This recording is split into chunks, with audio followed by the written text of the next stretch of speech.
आप सभी का YouTube चैनल एडवर्बर पर स्वागत है। कक्षा 10 विज्ञान प्रकाश परावर्तन तथा अपवर्तन पाठ से NCERT पाठ्य पुस्तक के प्रश्नों के उत्तर और NCERT अभ्यास के प्रश्न उत्तर, इन सब पे आज हम लोग चर्चा करेंगे। सबसे पहले आप NCERT की अपनी बुक निकाल लीजिए और आप प्रकाश का परावर्तन तथा अपवर्तन ये चैप्टर निकालिए। इसमें देखिए जहाँ जहाँ टॉपिक ख़त्म होता है उस टॉपिक के साथ कुछ प्रश्न दिए गए हैं। उन प्रश्नों को पहले देख लेते हैं हम लोग। वो NCERT पाठ्य पुस्तक के प्रश्न होंगे और उसके बाद पाठ्य पुस्तक में जहाँ चैप्टर पूरा ख़त्म होगा वहाँ फिर अभ्यास के प्रश्न दिए जाएंगे। तो सबसे पहले हम ये पाठ्य पुस्तक के प्रश्नों को देखते हैं। इसमें देखिए आपका एक प्रश्न है, अवतल दर्पण की मुख्य फोकस की परिभाषा लिखिए। अवतल दर्पण के मुख्य फोकस की परिभाषा लिखिए। देखिए वैसे हम लोग इसको पूरा पढ़ चुके हैं और मुझे आशा है कि आप लोग इसको पूरा समझ चुके होंगे, याद भी हो गया होगा। फिर भी हम लोग एक बार इसको देखते हैं और इसका रिवीजन भी कर लेते हैं। तो अवतल दर्पण का मुख्य फोकस क्या है, इसको चित्र भी देखिए और यदि आप नहीं लिखे होंगे, वैसे आप लिखे हैं तो आप फिर से भी इसको लिख लीजिएगा प्रश्न के हिसाब से। देखिए अगर ये अवतल दर्पण है, ये कोई M1 M2 अवतल दर्पण हमने ले लिया, ये ध्रुव हो गया, ये कोई बिंदु, अभी ऐसे ही कोई बिंदु नहीं ले रहे हैं, समझ लीजिए ये वक्रता केंद्र है और ये आपका मुख्य अक्ष है। तो परिभाषा हम लिखते हैं, मुख्य अक्ष के समांतर आने वाली प्रकाश की किरणें, जितनी भी प्रकाश की किरणें होंगी, मुख्य अक्ष के समांतर आने वाली प्रकाश की किरणें परावर्तन के पश्चात जिस बिंदु पर मिलती हैं, इस बिंदु को अवतल दर्पण का मुख्य फोकस बिंदु कहते हैं। क्या परिभाषा है? मुख्य अक्ष के समांतर आने वाली प्रकाश की किरणें परावर्तन के पश्चात मुख्य अक्ष के जिस बिंदु पर मिलती हैं, यह अवतल दर्पण का मुख्य फोकस कहलाता है। इसे हम लोग कैपिटल F से लिखते हैं। दूसरा प्रश्न अगला इसका है, एक गोलीय दर्पण की वक्रता त्रिज्या 20 सेंटीमीटर है, इसकी फोकस दूरी ज्ञात कीजिए। गोलीय दर्पण की वक्रता त्रिज्या R से लिखते हैं, कितना है ये? 20 सेंटीमीटर। इसकी फोकस दूरी हमें ज्ञात करनी है, F ज्ञात करनी है। फोकस दूरी वक्रता त्रिज्या की आधी होती है, F equals to be R/2। तो 20 सेंटीमीटर और डिवाइडेड 2, ये कितना हो गया? 10 सेंटीमीटर। तो फोकस दूरी कितनी होगी? 10 सेंटीमीटर। अब यदि प्रश्न में यही दिया होता कि दर्पण आपका उत्तल है या दर्पण आपका अवतल है, तो ये दर्पण उत्तल होता तो यही फोकस दूरी हम धनात्मक लिखते और ये दर्पण हमारा अवतल होता तो फोकस दूरी हम ऋणात्मक लिखते। फिलहाल यहाँ आपको 10 सेंटीमीटर ही लिखना है। तीसरा प्रश्न होगा, उस दर्पण का नाम बताइए जो बिंब का सीधा तथा आवर्धित प्रतिबिंब बना सकता है। तो सीधा ही प्रतिबिंब बनाए और आवर्धित प्रतिबिंब बनाए तो वो उत्तल दर्पण होगा। प्रतिबिंब हमेशा उत्तल दर्पण में सीधा ही बनता है। चौथा प्रश्न है, हम वाहनों में उत्तल दर्पण को पश्च दृश्य, जिसको हम साइड मिरर कहते हैं, पश्च दृश्य दर्पण के रूप में वरीयता क्यों देते हैं? जो साइड मिरर्स हमारे गाड़ियों में लगे होते हैं तो हम उत्तल दर्पण ही उसमें क्यों लेते हैं? क्योंकि उत्तल दर्पण सदैव सीधा प्रतिबिंब बनाता है, छोटा प्रतिबिंब बनाता है, परंतु इस दर्पण का जो दृष्टि क्षेत्र है वो बहुत अधिक है। क्योंकि ये बाहर की ओर वक्रित होते हैं, अतः समतल दर्पण की तुलना में उत्तल दर्पण ये जो गाड़ी चला रहा होता है को अपने पीछे बहुत बड़े क्षेत्र को देखने में सहायता करता है, इसलिए हम उत्तल दर्पण को वरीयता देते हैं। फिर आगे आप थोड़ा सा बढ़िए, अपने पेज को आगे बढ़ाइए और फिर इसी क्रम में पाठ्यपुस्तक में आपके फिर प्रश्न होगा। यहाँ 2 प्रश्न दिए गए हैं। इसमें पहला प्रश्न है आपका, उस दर्पण की फोकस दूरी ज्ञात कीजिए। क्या ज्ञात करना है? उस दर्पण की फोकस दूरी, तो F हमें ज्ञात करना है, जिसकी वक्रता त्रिज्या, उस उत्तल दर्पण की फोकस दूरी ज्ञात करना है जिसकी वक्रता त्रिज्या 32 सेंटीमीटर है। R हमारा कितना दिया गया है, तो यहीं इसको लिख देते हैं, ये 32 सेंटीमीटर हो गया फोकस दूरी। फिर उसी तरह से है आपका वक्रता त्रिज्या का आधा हो गया, तो उत्तल दर्पण है इसलिए R ही हम प्लस लिख दे रहे हैं, तो 32/2 हो गया, कितना हो गया 16 सेंटीमीटर। तो फोकस दूरी धन 16 सेंटीमीटर है। दूसरा है, कोई अवतल दर्पण आपके सामने 10 सेंटीमीटर दूरी पर रखे किसी बिंब का 3 गुना आवर्धित बड़ा वास्तविक प्रतिबिंब बनाता है। प्रतिबिंब दर्पण से कितनी दूरी पर है? देखिए, अवतल दर्पण है और आपके सामने 10 सेंटीमीटर की दूरी पर वस्तु रखा हुआ है, तो इसका दूसरा है 10 सेंटीमीटर, तो माइनस में लिखेंगे u का मान, u बराबर हो गया -10 सेंटीमीटर। बिंब ये 3 गुना आवर्धित बड़ा प्रतिबिंब बनाता है, तो अवतल दर्पण से जो आवर्धित बड़ा प्रतिबिंब बनता है, आपको मालूम है कि ये उल्टा बनता है, आवर्धित बड़ा और उल्टा बनता है, तो ये आपका -3 हो गया। m का मान, वास्तविक प्रतिबिंब बनता है, आवर्धित बड़ा और वास्तविक प्रतिबिंब बनता है। प्रतिबिंब दर्पण से कितनी दूरी पर है, हमको क्या ज्ञात करना है? v का मान। प्रतिबिंब ये दर्पण से कितनी दूरी पर है, ये हमें ज्ञात करना है।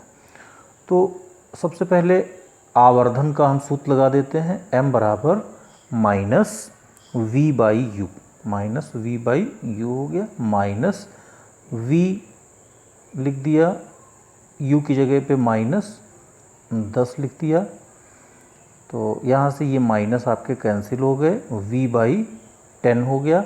m का मान -3 लिख लेते हैं, तो आप देखिए -3 हो गया और ये बराबर हो गया v/10 हो गया, तो v बराबर कितना आ गया? -30 सेंटीमीटर। तो -30 सेंटीमीटर क्या हुआ कि दर्पण के सामने 30 सेंटीमीटर दूरी पर स्थित होगा। फिर इसी क्रम में थोड़ा सा और आप आगे बढ़िए, तो अब आप देखिए, आपको फिर कुछ प्रश्नों के समूह मिलेंगे। इसमें 5 प्रश्न एक साथ दिए गए हैं, तो इन प्रश्नों में आप देखिए, इसका पहला सवाल होगा, वायु में गमन करती प्रकाश की एक किरण जल में तिरछा प्रवेश करती है, क्या प्रकाश किरण अभिलंब की ओर झुकेगी अथवा अभिलंब से दूर हटेगी? बताइए। तो देखिए, प्रकाश वायु से ये जल में प्रवेश कर रही है, तो वायु के सापेक्ष जल ये सघन माध्यम है, इसलिए प्रकाश अभिलंब की ओर झुकेगी। दूसरा प्रश्न है, प्रकाश वायु से 1.5 अपवर्तनांक के कांच की प्लेट में प्रवेश करता है, कांच में प्रकाश की चाल कितनी है? निर्वात में प्रकाश की चाल 3 × 10⁸ मीटर पर सेकेंड है। तो इसका दूसरा प्रश्न देखते हैं।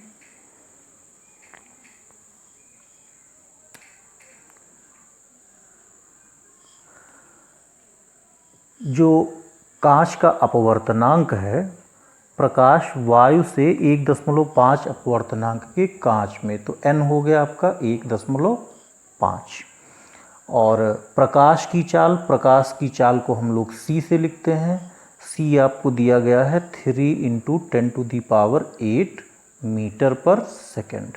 और इस कांच के माध्यम में हमें प्रकाश की चाल ज्ञात करनी है, मतलब v हमें ज्ञात करना है। तो कांच का अपवर्तनांक हिंदी में अगर आप लिखना चाहेंगे तो जो मैं बोल रहा हूँ उसे आप हिंदी में लिखकर समझ सकते हैं, और मैं यहाँ प्रतीक के रूप में लिख दे रहा हूँ। कांच का अपवर्तनांक n बराबर वायु में प्रकाश की चाल और बटा कांच में प्रकाश की चाल।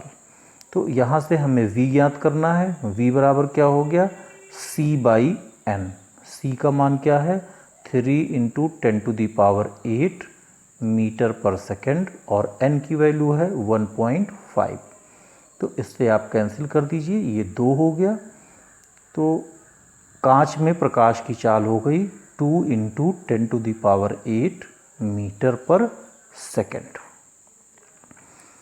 प्रश्न तीसरा है, सारणी एक दी गई है किताब में, आप देख लीजिए 10.3। 10.3 जो सारणी है से अधिकतम प्रकाशिक घनत्व के माध्यम को ज्ञात कीजिए, न्यूनतम प्रकाशिक घनत्व के माध्यम को भी ज्ञात कीजिए। तो देखिए अधिकतम, इस प्रश्न में सारणी आप देख लीजिए, सारणी में आपको क्लियर हो जाएगा। अधिकतम प्रकाशिक घनत्व जो है ये किसका है, हीरा। हीरे का प्रकाशिक घनत्व ये अधिकतम है। क्यों, क्योंकि इसका जो अपवर्तनांक है ये सबसे ज़्यादा है। हीरे का जो अपवर्तनांक है आप देखिए ये लिखा हुआ है 2.42, और जो न्यूनतम प्रकाशिक घनत्व है ये वायु का है। वायु का जो प्रकाशिक घनत्व है ये सबसे कम है, क्योंकि वायु का अपवर्तनांक ये सबसे कम है 1.0003, जिसको हम लोग सामान्य तौर पर 1 प्रयोग करते हैं। इस क्रम में चौथा प्रश्न है, आपको केरोसिन, तारपीन का तेल तथा जल ये दिए गए हैं। इनमें से किसमें प्रकाश सबसे अधिक तीव्र गति से चलता है। तो देखिए अभी जैसे हम लोगों ने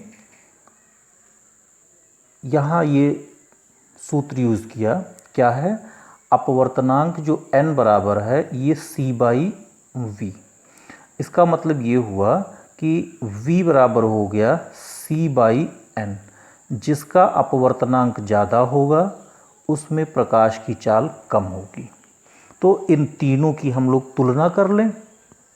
आप सवाल लगा भी सकते हैं, लगा करके भी आप देख सकते हैं, लेकिन ऐसे भी आप समझ सकते हैं कि जैसे केरोसिन ये आपको दिया गया है,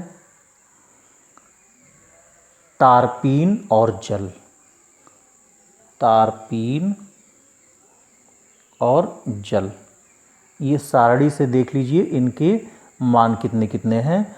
जैसे जल का जो अपवर्तनांक है वो 1.33 है, केरोसिन का जो अपवर्तनांक है वो 1.44 है, और तारपीन का जो अपवर्तनांक है वो 1.47 है।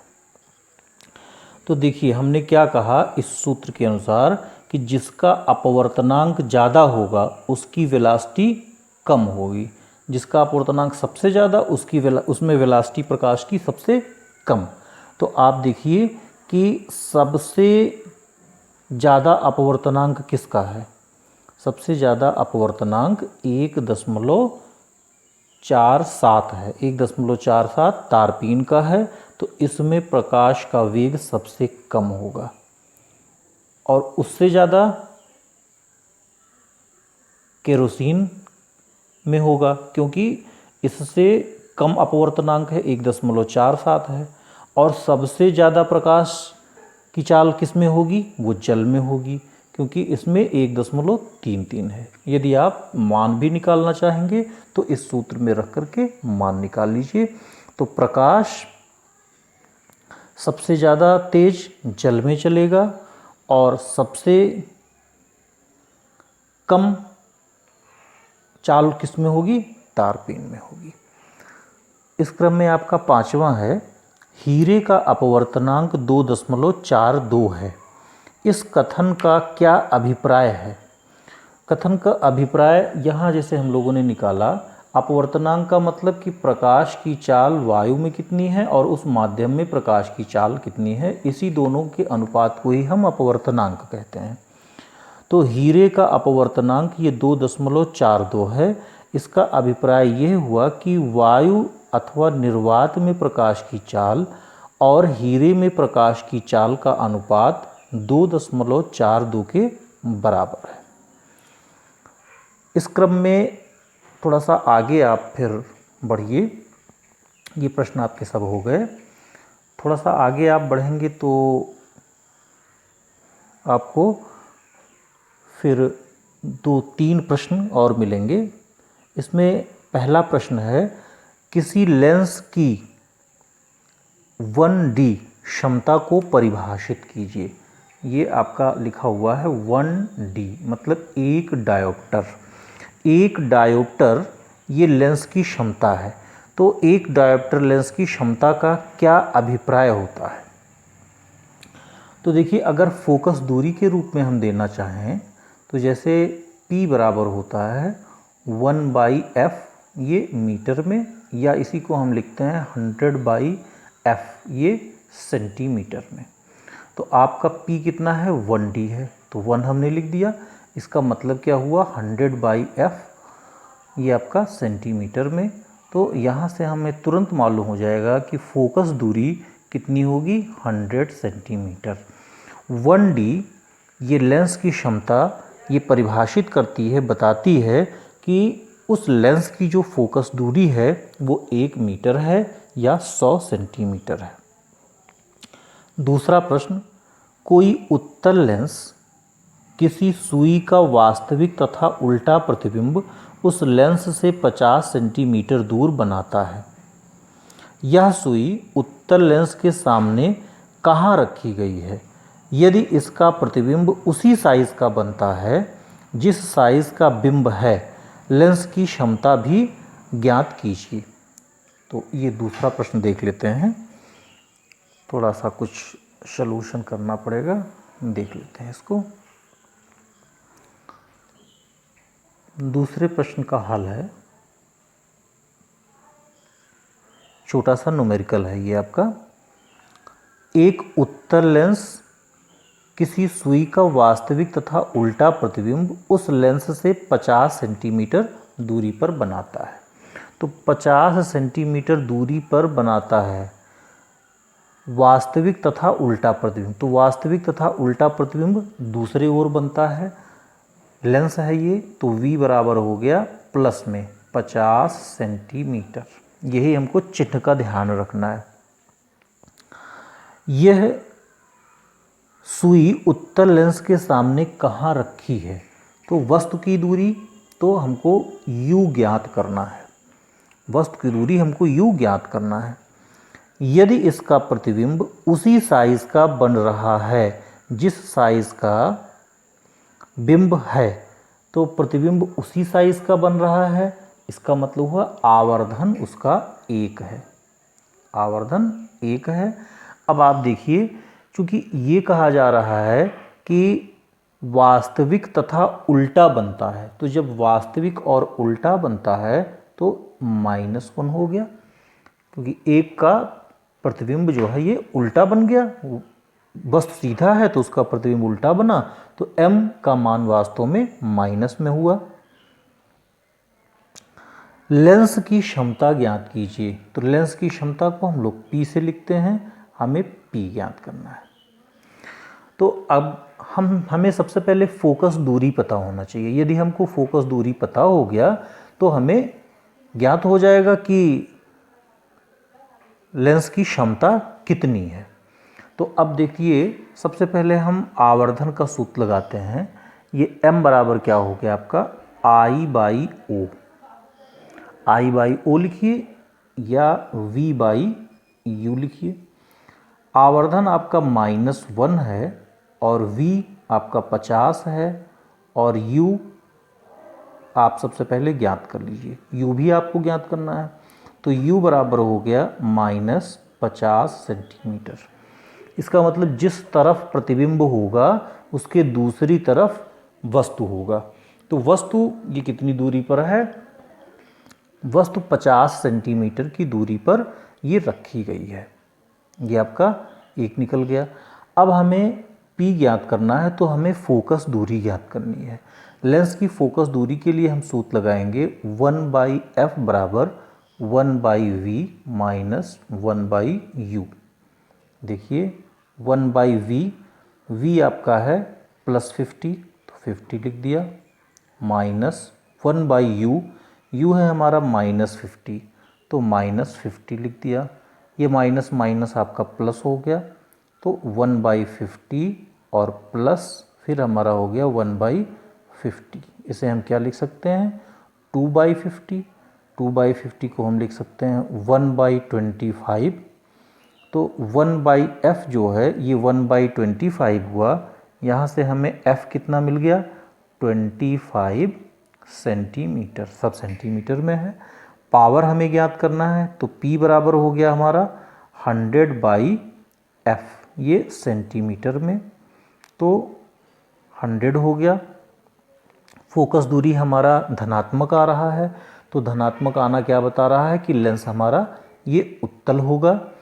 तो पॉजिटिव में हम इसकी फोकस दूरी लिख देते हैं 25, 25 चौका 100, तो +4 और d लिख देते हैं डायोप्टर। तो इस लेंस की क्षमता कितनी है?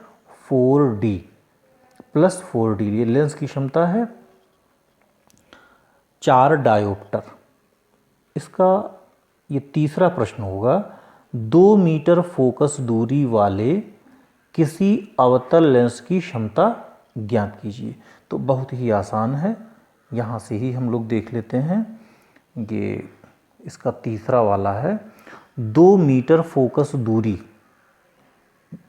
फोकस दूरी आपकी कितनी है? f बराबर ये 2 मीटर। आपको P ज्ञात करना है, तो P बराबर 1/f मीटर में ही लगा देते हैं, तो 1/2। एक चीज़ और देख लेते हैं कि यहाँ ये कहा गया है अवतल लेंस, तो चूंकि अवतल लेंस कहा जा रहा है इसलिए हमें -2 लेना चाहिए। तो यहाँ भी हम लिख दें -2 मीटर, तो माइनस हो गया और 0.5 हो गया और d डायोप्टर हो गया। तो इस अवतल लेंस की जो फोकस दूरी हो गई वो कितनी हो गई? -0.5 डायोप्टर। NCERT अब अभ्यास के प्रश्न हम लोग शुरू करते हैं, तो NCERT अभ्यास के प्रश्न में आइए।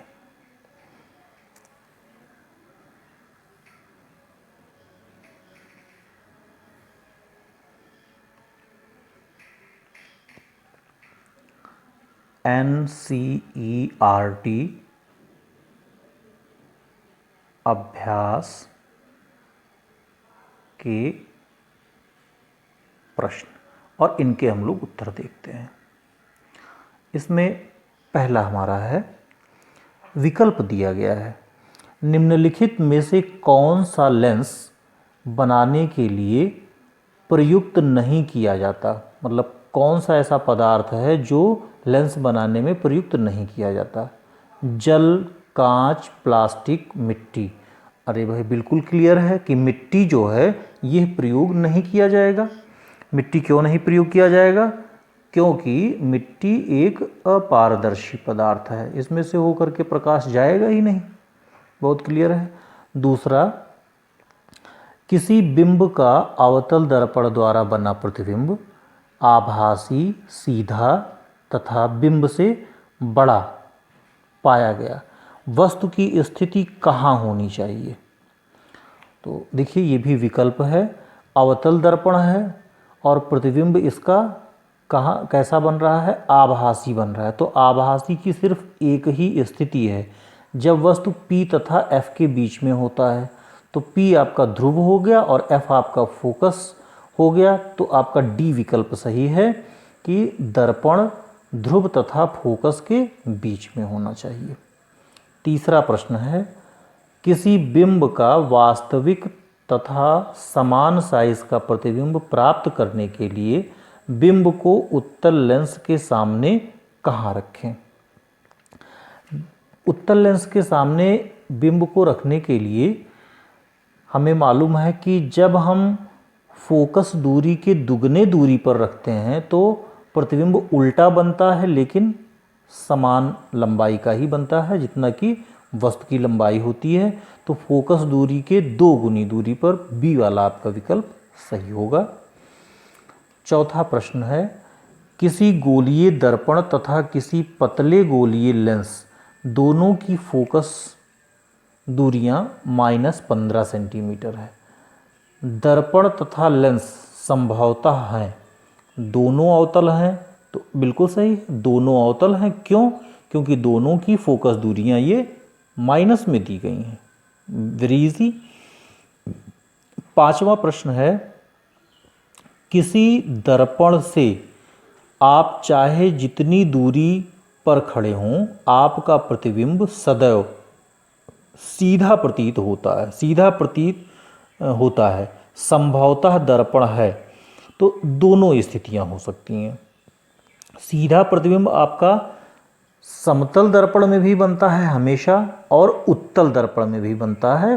तो चूंकि इसमें लंबाई नहीं दी गई है कि छोटा होगा या समान लंबाई का होगा, तो अगर समान लंबाई का लिखा जाएगा तब तो हम समतल दर्पण कहेंगे, और अगर छोटा प्रतिबिंब बनेगा तो हम उत्तल कहेंगे। तो यहाँ जवाब में हमारा डी सही होगा। या तो वो समतल हो सकता है या वो उत्तल हो सकता है। छठा है, किसी शब्दकोश डिक्शनरी में पाए गए छोटे अक्षरों को पढ़ते समय आप निम्न में से कौन सा लेंस पसंद करेंगे? तो निम्न में से कौन सा लेंस पसंद करेंगे? तो सबसे पहले तो ये जानिए कि छोटे अक्षर को बड़ा पढ़ने के लिए, ये है हमारा छठा, हमें उत्तल लेंस चाहिए। उत्तल लेंस क्या करता है? ये बड़ा करके दिखाता है, तो हमें उत्तल लेंस चाहिए। तो इसमें देखिए, उत्तल लेंस में आपका ए दिया गया है, और फिर उत्तल लेंस में आपका सी और डी दिया गया है।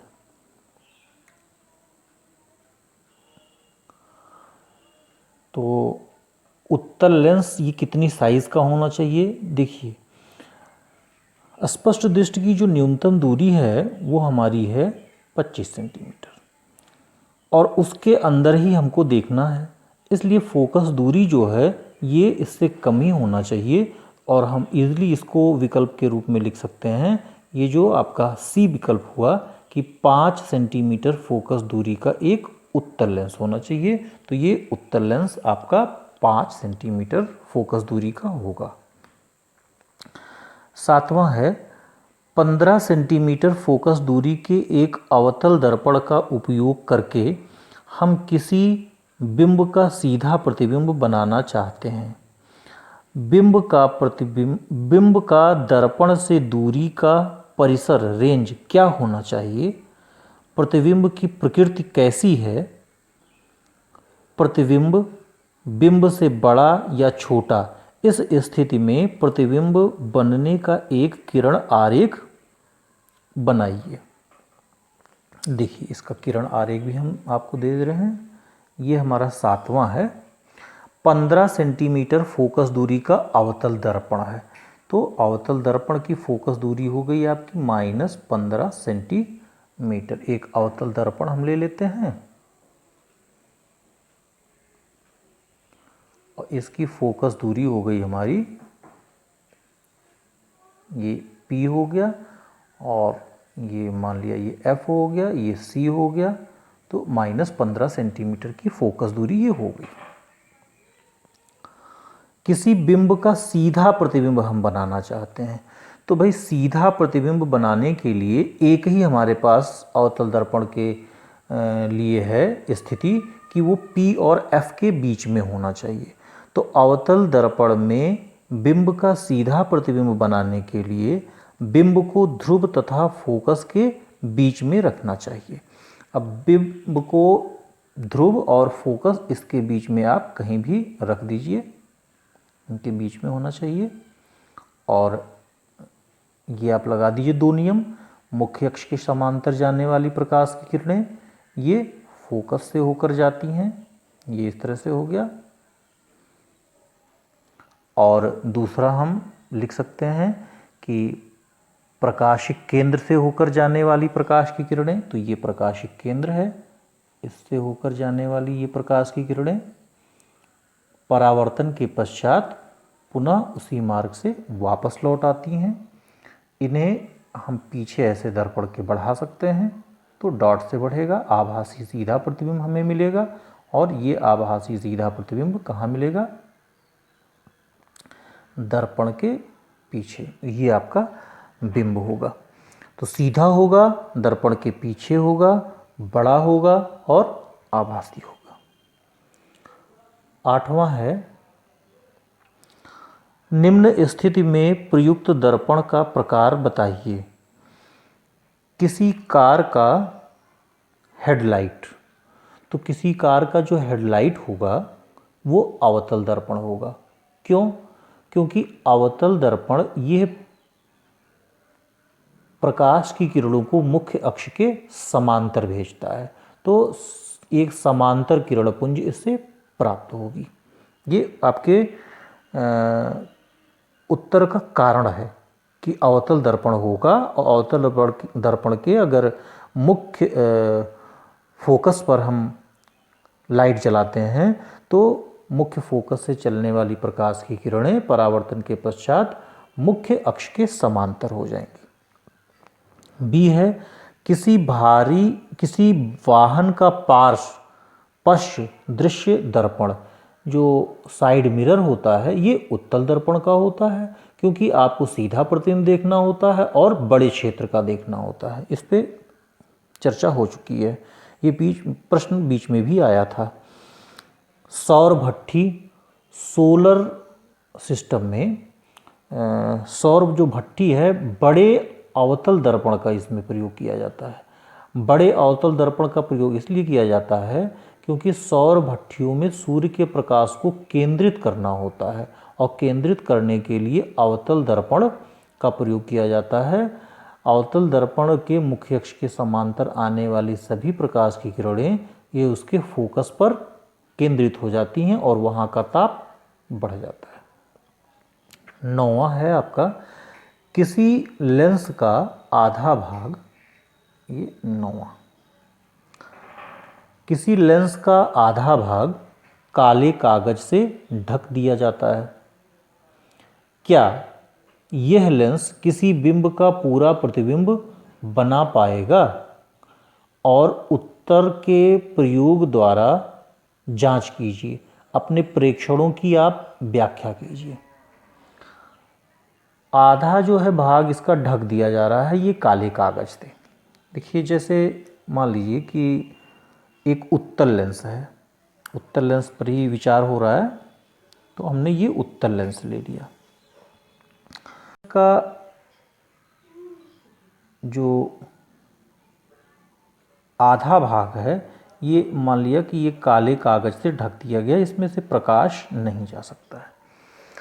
अब देखिए कि अगर कोई भी यहाँ हम वस्तु लेते हैं, ए बी ये वस्तु है, तो मुख्य अक्ष के समांतर चलने वाली प्रकाश की किरणें ये फोकस से होकर जाती हैं, और दूसरा प्रकाशिक केंद्र से जो आने वाली प्रकाश की किरणें हैं ये सीधे आर पार निकल जाती हैं।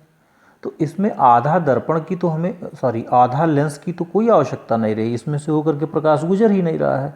तो यहाँ हमारा इसका उल्टा प्रतिबिंब ये प्राप्त हो जा रहा है, बी डैश ए डैश ये प्राप्त हो जा रहा है। तो हम क्या लिख सकते हैं कि हाँ, हमको प्रतिबिंब प्राप्त हो जाएगा, यह एक बिंब का पूरा प्रतिबिंब बना सकता है। यदि हम एक उत्तल लेंस में से किसी पेड़ को देखते हैं और फिर लेंस को आधा ये काले कागज से ढक देते हैं, तब भी हमको पेड़ ये पूरा दिखाई देता है। यद्यपि बिंब का जो प्रतिबिंब होगा वो पहले से धुंधला हो जाएगा, क्योंकि प्रकाश का जो पूरा आपतन था लेंस पर, उसकी मात्रा घट गई। अब आधे ही लेंस पर प्रकाश आपतित हो रहा है, इसलिए प्रकाश की प्रतिबिंब की तीव्रता ये कम हो जाएगी, प्रतिबिंब कुछ हमारा धुंधला हो जाएगा। प्रश्न संख्या 10 ये देखते हैं।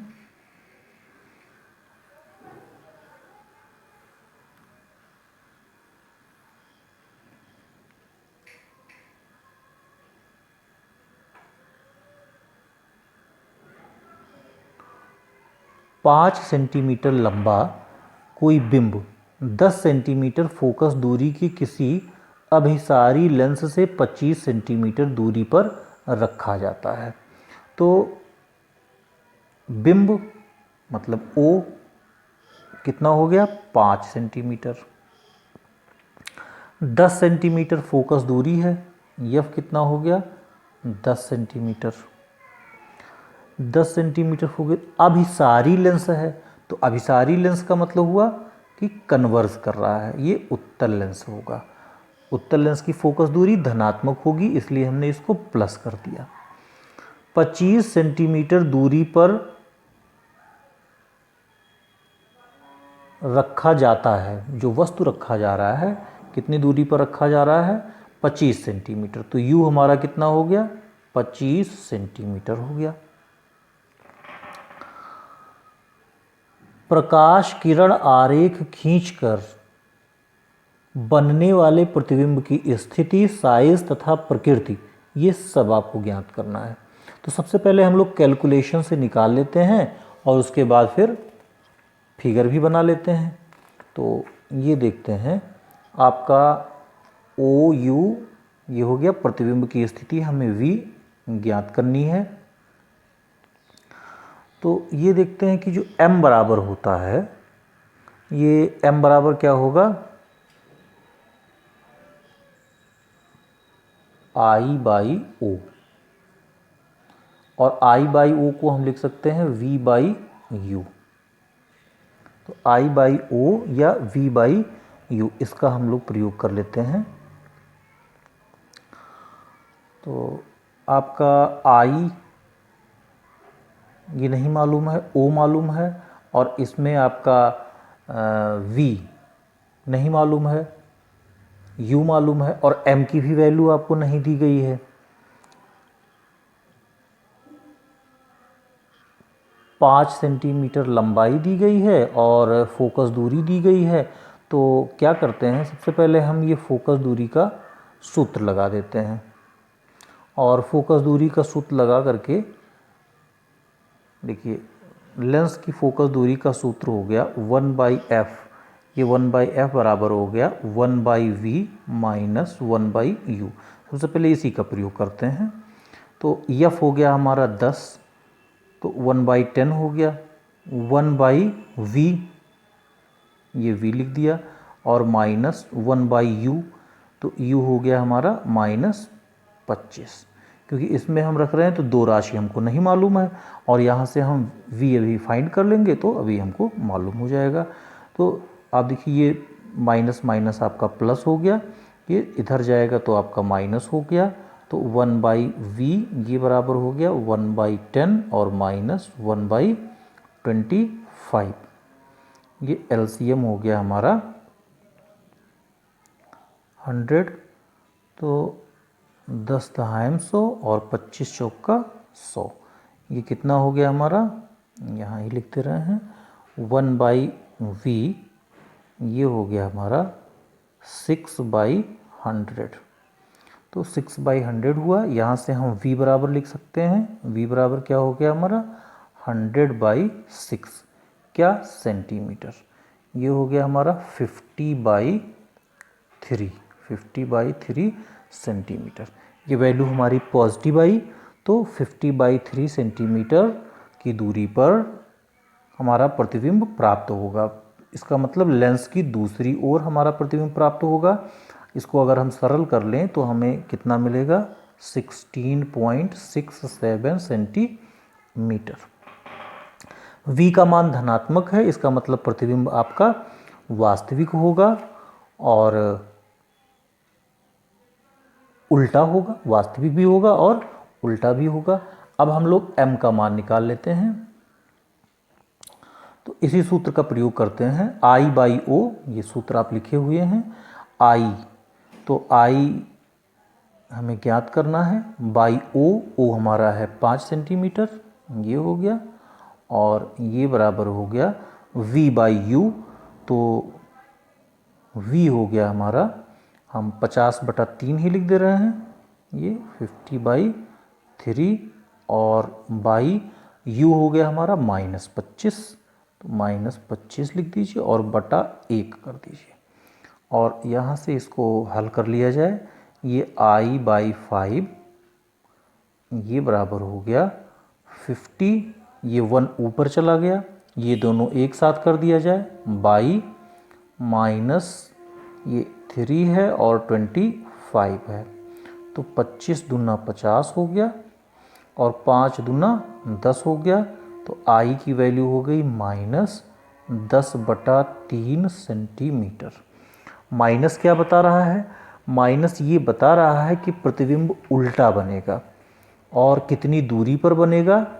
3.3 सेंटीमीटर। ये अगर हल कर दें तो ये 3.3 माइनस में सेंटीमीटर।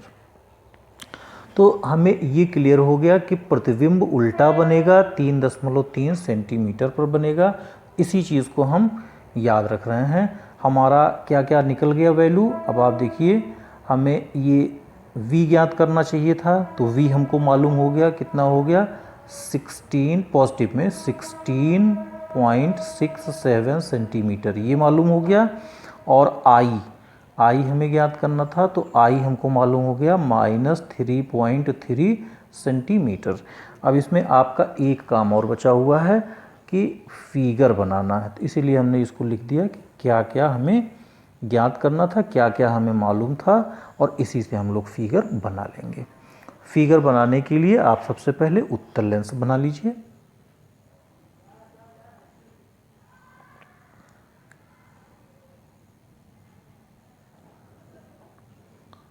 ये उत्तल लेंस हुआ आपका। मुख्य अक्ष बना लीजिए। ये आपका प्रकाशिक केंद्र हो गया। प्रकाशिक केंद्र को C से ही लिख दीजिए। अब फोकस आपका 10 सेंटीमीटर पर है, तो ये आपका फोकस बिंदु हो गया, और 10 दूना 20, ये आपका 2F हो गया। इसे आप F1 लिखते हैं और इसे आप 2F1 लिख दीजिए। और जो आपका द्वितीयक फोकस बिंदु हुआ वो इधर लिख दीजिए, ये आपका हो गया F2 10 सेंटीमीटर पर। अब ये दूरी आपकी 10 सेंटीमीटर हुई, ये दूरी हमारी हुई 10 सेंटीमीटर। 10 सेंटीमीटर, ये भी आपका 10 सेंटीमीटर हुआ, तो ये F2 हुआ, और इसका दुगना दूरी कर दीजिए, मतलब 20 सेंटीमीटर पर, ये हमारा हुआ 2F2। ये 2F2 हो गया हमारा 20 सेंटीमीटर। तो अब वस्तु कहाँ है? 25 सेंटीमीटर, तो 2F2 से थोड़ा सा आगे होगा, तो 2F2 से आगे आप ले लीजिए 5 सेंटीमीटर। इस वस्तु की लंबाई भी है, तो 5 सेंटीमीटर वस्तु की ये लंबाई हो गई। ये आपका ऑब्जेक्ट हो गया। नियम आप लगा दीजिए, मुख्य अक्ष के समांतर चलने वाली प्रकाश की किरणें यहाँ अपवर्तन होगा। अपवर्तन के पश्चात ये फोकस से होकर जाती हैं। पहला नियम हमने ये लगा दिया। और दूसरा ये है कि प्रकाशिक केंद्र से होकर जाने वाली प्रकाश की किरणें ये सीधे आर पार निकल जाती हैं। तो ये प्रकाशिक केंद्र से होकर जाने वाली प्रकाश की किरणों को हमने ले लिया, सीधे आर पार निकल गई। हम ये देख रहे हैं, ऐसे रफली फिगर हमारा बन रहा है, तब भी F2 और 2F2 के बीच में ये आपका देखिए यहाँ क्रॉस हुआ, यहाँ हमारा इमेज I हमको प्राप्त होगा। अब देखिए I दूसरी तरफ प्राप्त हुआ और इससे ये छोटा होगा, 3.3 सेंटीमीटर हो गया। 16.66, इसका मतलब 20 से कम, 2F आपका 20 पर है, तो ये आपका कितना हो गया? 16.67 सेंटीमीटर। इतनी दूरी पर आपका ये प्रतिबिंब प्राप्त होगा। तो ये इस तरह से हम फिगर बहुत आसानी के साथ बना सकते हैं, फिगर हम समझ सकते हैं। इस क्रम में हमारा अगला सवाल है 11वां। 15 सेंटीमीटर फोकस दूरी का कोई अवतल लेंस किसी बिंब का प्रतिबिंब लेंस से 10 सेंटीमीटर दूरी पर बनाता है। बिंब लेंस से कितनी दूरी पर स्थित है? किरण आरेख दीजिए। आपको किरण आरेख भी देना है और सॉल्यूशन भी देना है, तो आइए देखते हैं।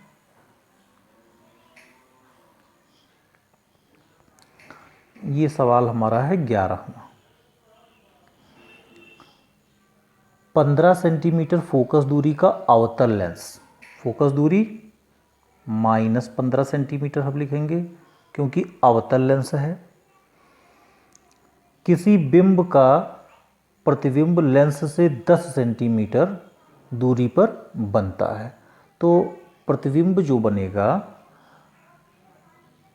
वो लेंस से 10 सेंटीमीटर दूरी पर बनता है। तो इसमें आप देखते हैं सीधा प्रतिबिंब बनता है और वस्तु की ही ओर बनता है। इसमें प्रतिबिंब क्या होता है, वस्तु की ही ओर बनता है। तो वस्तु की ही ओर बनने के कारण जिस तरह से u आपका ऋणात्मक होता है उसी तरह से v भी आपका ऋणात्मक होगा। तो v हमारा है -10 सेंटीमीटर और हमें u ज्ञात करना है। u हम फाइंड करेंगे। इसका किरण आरेख भी देना है, बिंब लेंस से कितनी दूरी पर है मतलब u भी हमें ज्ञात करना है। तो सबसे पहले हम सूत्र लगा लेते हैं और किरण आरेख अभी हम बना देते हैं। 1/f ये बराबर 1/v माइनस 1/u। हमें u ज्ञात करना है तो इसे हम ऐसे लिखते हैं 1/u ये बराबर 1/v माइनस 1/f। 1/u ये बराबर हो गया 1/v हो गया 1/-10 हो गया, v की वैल्यू -10 है, माइनस f की वैल्यू -15 है। तो 1/- ये 15 हो गया, ये माइनस माइनस प्लस हो गया आपका। तो 1/-10 और प्लस 1/15। यहाँ से हम लोग लिख सकते हैं 1/u ये बराबर LCM ले लें, ये 30 हो गया, 10 तियाँ 30 तो -3 हो गया, प्लस 15 दूना 30 2 हो गया, कितना हो गया -1/30। तो यहाँ से u बराबर हमारा कितना हो गया, देखिए 1/u बराबर -1/30। तो ये यहाँ से u बराबर हो गया -30 सेंटीमीटर। तो प्रतिबिंब हमारा कितनी दूरी पर बनना चाहिए, अवतल लेंस के सामने जिस तरफ प्रतिबिंब बन रहा है उसी तरफ वस्तु होना चाहिए। कितनी दूरी पर, 30 सेंटीमीटर की दूरी पर होना चाहिए। आइए इसका किरण आरेख देखते हैं। एक अवतल लेंस आप बना दीजिए। अवतल लेंस का ये मुख्य अक्ष हो गया,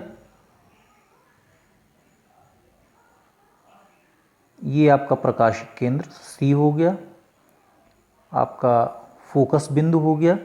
फोकस बिंदु को हम F से लिख दिए, ये आपका 2F हो गया।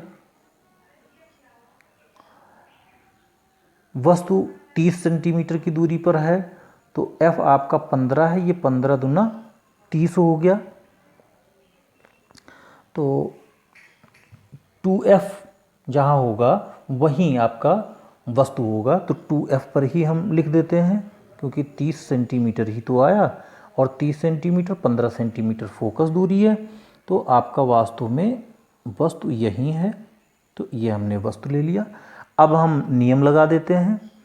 ये मान लेते हैं कि AB ये वस्तु है आपकी, मुख्य अक्ष के समांतर चलने वाली प्रकाश की किरणें अपवर्तन के पश्चात ये फोकस से फैलती हुई प्रतीत होती हैं।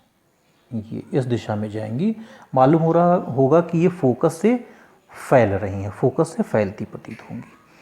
और दूसरा ये हुआ हमारा कि प्रकाशिक केंद्र से होकर जाने वाली प्रकाश की किरणें ये सीधे आर पार निकल जाएंगी। तो F और C के बीच में यहाँ आपको जहाँ क्रॉस हो रहा है यहाँ आपका प्रतिबिंब बनेगा। ये प्रतिबिंब आपका A' B' होगा, ये आभासी होगा। ये दूरी कितनी होगी 10, और चूँकि बाएं तरफ आप जा रहे हैं प्रकाशिक केंद्र से नाप रहे हैं आप, तो -10 सेंटीमीटर, इसीलिए ये दूरी आपका 10 सेंटीमीटर हुआ। 10 सेंटीमीटर की आपकी ये दूरी हुई। और फोकस दूरी आपकी ये 15 सेंटीमीटर है, तो -15 सेंटीमीटर ये आपकी फोकस दूरी होगी, -15 सेंटीमीटर, और 30 सेंटीमीटर पर ये आपका वस्तु होगा, इसलिए -30 सेंटीमीटर ये आपका वस्तु हो गया। तो इस तरह से हम गणना इसकी कर सकते हैं और इस तरह से हम किरण आरेख दिखा सकते हैं। इस क्रम में 12वां प्रश्न है हमारा, 15 सेंटीमीटर फोकस दूरी के किसी उत्तल दर्पण से कोई बिंब 10 सेंटीमीटर दूरी पर बनता है। प्रतिबिंब की स्थिति तथा प्रकृति ये ज्ञात कीजिए। आइए देखते हैं।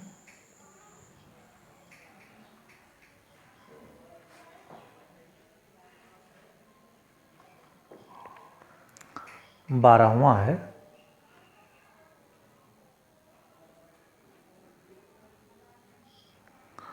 पंद्रह सेंटीमीटर फोकस दूरी के किसी उत्तल दर्पण, उत्तल दर्पण हो गया इसलिए फोकस दूरी आपकी धनात्मक हो गई, 15 सेंटीमीटर हो गई।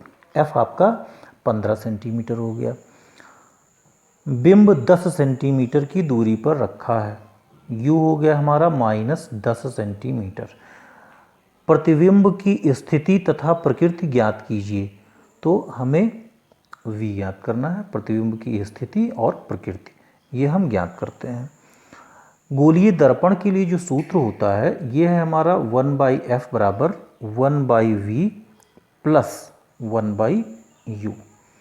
यहाँ से हमें 1/v ज्ञात करना है, 1/f माइनस 1/u हो गया। 1/f 1/15 हो गया माइनस 1/u, u है आपका -10, इसको सरल कर लेते हैं। 1/15 और माइनस माइनस हो गया प्लस, ये हो गया 1/10। एलसीएम यहाँ ले लेते हैं, 30 हो गया, 15 दूना 30 और 10 तियाँ 30, तो 1/v ये कितना हो गया 3 और 2 5, 5/30, 5/30 माने 5 छक 30, तो v हमारा कितना हो गया 6 सेंटीमीटर। तो 6 सेंटीमीटर ये धनात्मक आ रहा है, तो प्रतिबिंब दर्पण के पीछे 6 सेंटीमीटर दूरी पर बनेगा। दर्पण के पीछे आप लिख दीजिएगा, दर्पण के पीछे, दर्पण के पीछे 6 सेंटीमीटर दूरी पर ये प्रतिबिंब बनेगा। और चूंकि दर्पण के पीछे बन रहा है इसलिए आभासी होगा और सीधा होगा, आभासी तथा सीधा बनेगा।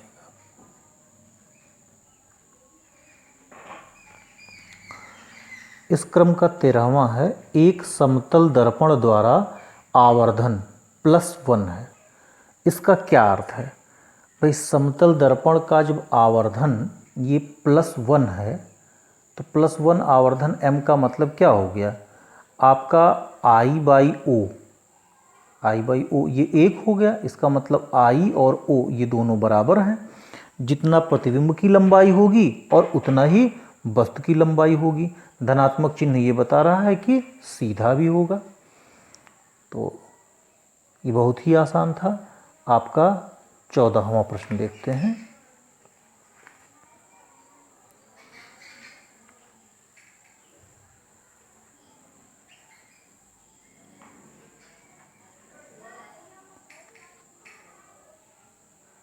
चौदहवें प्रश्न का हल है ये।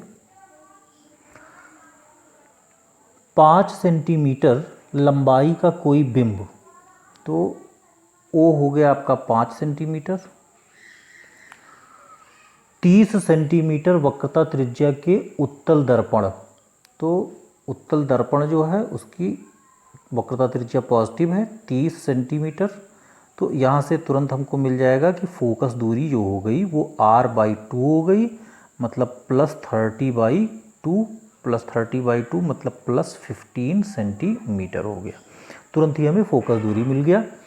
सामने 20 सेंटीमीटर दूरी पर रखा गया है, तो u हमारा कितना हो गया -20 सेंटीमीटर ये दूरी पर रखा गया है। प्रतिबिंब की स्थिति, प्रकृति तथा आकार ये आपको सब ज्ञात करना है। तो आपको सबसे प्रमुख रूप से v ज्ञात करना है। क्या है कि गोलीय दर्पण का जो सूत्र है वो हम लगाते हैं 1/f बराबर 1/v प्लस 1/u। v ज्ञात करना है तो 1/v ये है 1/f माइनस 1/u। 1/f हो गया, 1/ आपका 15 हो गया, माइनस 1/u, u हो गया -20, ये माइनस माइनस आपका प्लस हो गया, 1/15 और प्लस ये 1/20 हो गया। तो 20 तियाँ 60, तो 15 चौका 60 और 20 तियाँ 60, ये आपका 1/f कितना हो गया 7/60। यहाँ से हमें मिलेगा f बराबर 60/7 सेंटीमीटर। चूँकि वक्रता त्रिज्या 1/f नहीं, हमें v ज्ञात करना चाहिए था। f तो हमें दिया ही गया, r दिया गया है तो f हमें मालूम ही हो गया, तो v हमें मालूम हुआ। v आपका कितना हो गया, v हो गया 60/7 सेंटीमीटर। ये धनात्मक आया। धनात्मक का मतलब हुआ कि दर्पण के पीछे ये प्लस में आया 8.57 सेंटीमीटर की दूरी पर दर्पण के पीछे बनेगा। तो उत्तल दर्पण में दर्पण के पीछे बनता है। दर्पण के पीछे बनने के कारण ये आभासी और सीधा होगा। तो यहाँ आप लिख सकते हैं दर्पण के पीछे आभासी और सीधा बनेगा। अब हमें ये ज्ञात करना है कि इस बिंब की ऊंचाई क्या हो, प्रतिबिंब की ऊंचाई क्या होगी। तो सीधा बनता है, धनात्मक ही आता है, धनात्मक आना चाहिए। m बराबर हमें क्या मिलना है I/o। I/o का मतलब v/u, और ये माइनस चिन्ह के साथ होता है। तो I हमें ज्ञात करना है और o आपको दिया गया है 5 सेंटीमीटर, माइनस v आपको दिया गया है 8.87, या आप 60/7 भी लिख सकते हैं। तो चलिए हम यही लिख दे रहे हैं, 60/7 हो गया। और u है हमारा -20, तो इंटू कर दे रहे हैं, -1/20 कर दे रहे हैं। तो माइनस माइनस तो ये प्लस हो जाएगा, और 20 तियाँ 60 हो गया, 3 पचे 15 हो गया। तो I बराबर कितना हो गया 15/7। 15/7 का मतलब क्या हो गया 7 दूना 14, 2.1 सेंटीमीटर। तो बिंब का जो आकार होगा वो 2.1 सेंटीमीटर होगा। 15वां प्रश्न होगा 7 सेंटीमीटर साइज का कोई बिंब 18 सेंटीमीटर फोकस दूरी के किसी अवतल दर्पण के सामने 27 सेंटीमीटर दूरी पर रखा गया है। आइए ये भी देखते हैं।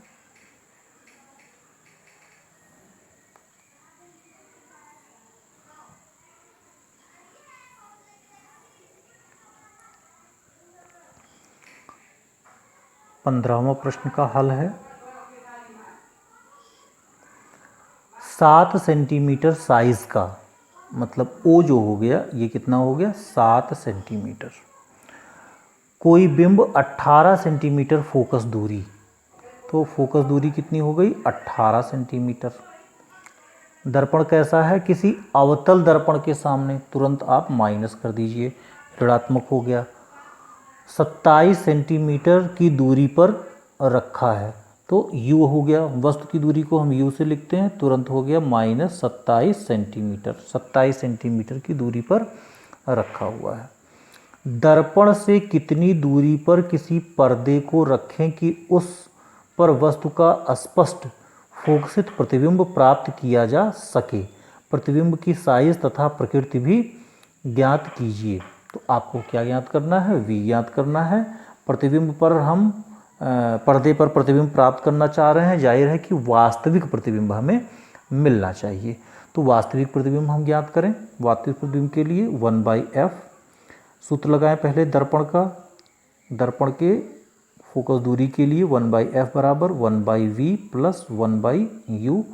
यहाँ से हुआ हमारा 1/v बराबर 1/f, इसे बाएं तरफ ले जाते हैं, 1/-1/u हो गया।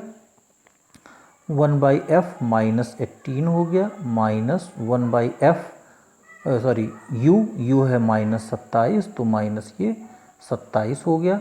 कितना हो गया? -1/18 और माइनस माइनस हुआ प्लस 1/27। 18 और 27, 18 और 27, 18 3 54, 27 दूना 54, तो एलसीएम हमारा हो गया 54। यहाँ से हम लिख दे रहे हैं, ये हुआ हमारा 1/v, 1/v हम ज्ञात कर रहे हैं। देखिए ये 54 हो गया, 18 3 54, तो -3 आ गया, फिर प्लस है 27 दूना 54, ये घटा दीजिए, -1/54 आ गया। यहाँ से हमें मिल जा रहा है v की वैल्यू ये -54 सेंटीमीटर। तो v कितना हो गया? -54 सेंटीमीटर। तो पर्दा कितनी दूरी पर रखना चाहिए? जहाँ प्रतिबिंब बनेगा वहाँ पर्दा रखना चाहिए, तो पर्दा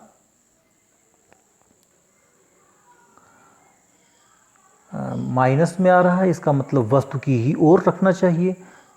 पर्दा 54 सेंटीमीटर की दूरी पर वस्तु की ओर ये रखना होगा। अब जो प्रतिबिंब बनेगा वो वास्तविक बनेगा और इसको हम पर्दे पर प्राप्त कर सकते हैं। इसमें बिंब की हमें साइज़ भी ज्ञात करनी थी, तो बिंब की साइज़ ज्ञात करने के लिए m बराबर I/O बराबर माइनस v/u, I ही हमें ज्ञात करना है, O हमें ये 7 दिया गया है, और ये बराबर हो गया माइनस v हो गया हमारा -54, तो -54 हो गया, और u हो गया हमारा -27, ये -27 हम लिख देंगे, और माइनस से माइनस कैंसिल हो गया, 27 दूना 54 हो गया, और 7 दूना 14 हो गया, तो I बराबर हो गया -14 सेंटीमीटर। -14 सेंटीमीटर ये बता रहा है, माइनस चिन्ह ये बता रहा है कि प्रतिबिंब हमारा कैसा होगा? उल्टा बनेगा, और 7 का दुगना 14, इसका मतलब 2 गुना बड़ा प्रतिबिंब हमें प्राप्त होगा। उल्टा होगा लेकिन 2 गुना बड़ा प्रतिबिंब प्राप्त होगा।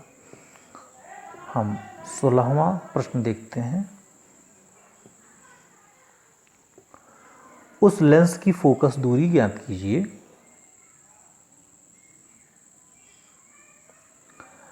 जिसकी क्षमता -2 डायोप्टर है। ये किस प्रकार का लेंस है? तो सबसे पहले हम क्या लिखते हैं? P। आपको पावर दिया गया है -2 डायोप्टर, -2 डायोप्टर। माइनस ये बता दे रहा है, आपको F ज्ञात करना है, लेकिन माइनस ये बता दे रहा है कि प्रकृति इसकी कैसी होगी? ये अवतल लेंस होगा। लेंस कैसा होगा? अवतल। माइनस के कारण लेंस इसका अवतल होगा। अब आप देखिए P बराबर होता है हमारा 1/f या 100/f सेंटीमीटर लिख देते हैं। F हमें ज्ञात करना है, तो हमारा F बराबर हो गया 100/P, ये सेंटीमीटर में आ जाएगा। आपका हो गया 100/P की जगह पे आप -2 का प्रयोग कर दीजिए, 2 से ये हो गया 50। कितना आ गया? F की वैल्यू -50 सेंटीमीटर। माइनस चिन्ह ये बता रहा है कि लेंस कैसा होगा? अवतल लेंस होगा, अवतल लेंस। तो ये था कि किस प्रकार का लेंस होगा, तो ये फोकस दूरी का चिन्ह ही बता देगा कि आपका ऋणात्मक आ रहा है, ये अवतल लेंस होगा। इसी क्रम में आपका 17वां प्रश्न होगा।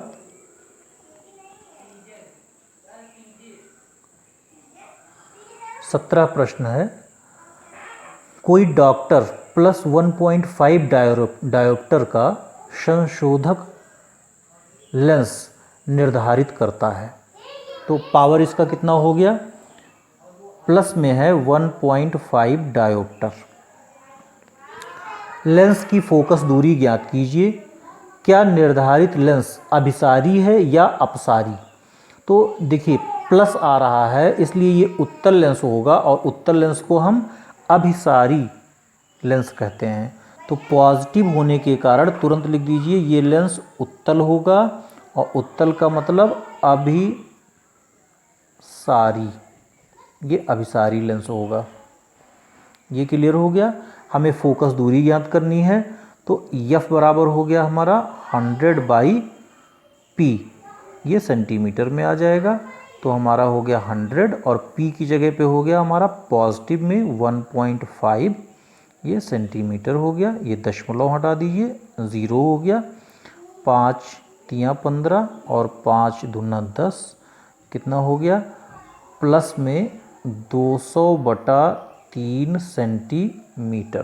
प्लस ही बता रहा है कि ये उत्तल लेंस होगा, तो प्लस 200/3, तो 3 छक 18, फिर 3 छक 18, तो हम लिख सकते हैं 66 फिर 6 ही आएगा, तो 7 लिख दे रहे हैं, 66.7 सेंटीमीटर।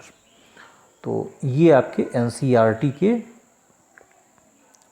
प्रश्न थे, और इन NCERT के प्रश्नों का ये आपको दिया गया। इसे अपने कॉपी में आप नोट्स बना लीजिए, इसको पूरा हल कर लीजिए। इस तरह से ये पूरा चैप्टर पूर्ण रूप से आपका कंप्लीट हो गया।